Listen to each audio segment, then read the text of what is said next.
Hello my YouTube family, সবাই কেমন আছো? সকাল সকাল দেখছো ঘুরতে বেরিয়ে গেছি। হ্যাঁ, একদম সকাল সকাল ঘুরতে বেরিয়ে গেছি। আর আমরা তিনজন সামনে, আর ওই যে তিনজন পেছনে, আর একজন হচ্ছে সামনে। তো সবাই মিলে দেখো ঘুরতে বেরিয়ে গেছি, আর বেরিয়ে গেছি কলকাতার উদ্দেশ্যে।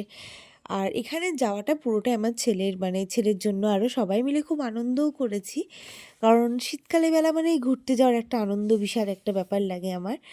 তো শীত আর কলকাতা শহরটা আমার বিশাল ভালো লাগে। হ্যাঁ, থাকার জন্য আমার কৃষ্ণনগরটাই বেটার, বাট কলকাতাটাও আমার ভালোই লাগে। তো এখানে দেখো সবাই মিলে আমরা এবার চলে যাচ্ছি যেখানে ঘুরতে এসেছি। চলে গেছিলাম চিড়িয়াখানায়। আর চিড়িয়াখানা বুঝতেই পারছো, ছেলের জন্য আরও বেশি আসা, আর প্রচুর প্রচুর সেদিনকে ভিড় ছিল। আর আমার ছেলে না এগুলো দেখে প্রচণ্ড আনন্দ পেয়েছে। ওর কাছে মানে আমি চেয়েছিলাম মানে ছোটোবেলায় না নিয়ে গিয়ে একটু বড় হলে যখন যেটা মনে থাকবে সেরকম যাওয়াটাই বেটার। হাঁটতে হাঁটতে পায়ের অবস্থা আমার পুরো শেষ হয়ে যায় জুতো পরে।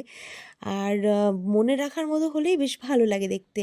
আর এখানে দেখো ভাল্লুক টাল্লুকও দেখেছে, অনেক কিছু দেখেছে, অত কিছু ভিডিও আমি করিনি। তো খুব খুব আনন্দ করেছি সবাই মিলে, সারাটা দিন খুবই আনন্দ করেছি। আর এখানে দুটো ভাল্লুক যা মজা করছিল। তারপরে কিনলাম আমরা আইসক্রিম। তো আইসক্রিমটা বেশ খেতে বেশ দারুণ ছিল। সবাই আমরা একটু আইসক্রিম খেলাম, আমার বড় মনে হয় খায়নি সে সময়, কারণ ও ঠান্ডার প্রবলেম থাকে বলেও খায় না। আর তারপরে গিয়েছিলাম হচ্ছে একটুখানি টুকিটাকি টিফিন করে চলে গেছিলাম মিউজিয়াম।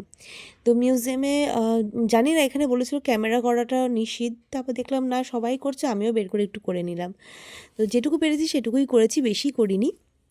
তো এখানে দেখো এত সুন্দর লাগছিল পরিবেশটা, জাস্ট কি বলবো। সত্যিই আমার কাছে মানে এই এই সময়টা আমি আবার ফিরে যেতে চাই শান্তিভাবে। এখানে দাঁড়ানো, নিস্তব্ধ, কেউ নেই আশেপাশে, শুধু ও আর আমি আর আমার ছেলে, মানে এরকম একটা ব্যাপার বেশ ভালো লাগে। তো টাইম হয়ে গেছিলো, বেরিয়ে যেতেই হবে, কিছু করার নেই।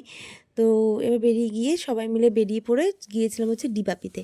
ডিবাপির বিরিয়ানি খেতে গিয়েছিলাম, সবাই বলেছিল তাই জন্যই যাওয়া হয়েছিল, নাহলে একা থাকলে আমাদের কোনো দিনই হয়তো যাওয়া হতো না। তো বেশ টেস্টি ছিল বিরিয়ানিটা। তাড়াতাড়ি করে সব খেয়ে দিয়ে নিয়ে চলে গেছিলাম আবার বাড়ি। তো তোমরা শীতকালে কোথায় কোথায় ঘুরতে গেছো অবশ্যই কমেন্টে জানিও। আর বিরিয়ানি খেতে কার কার ভালো লাগে অবশ্যই এটাও কিন্তু কমেন্টে জানিও। চলো বাই।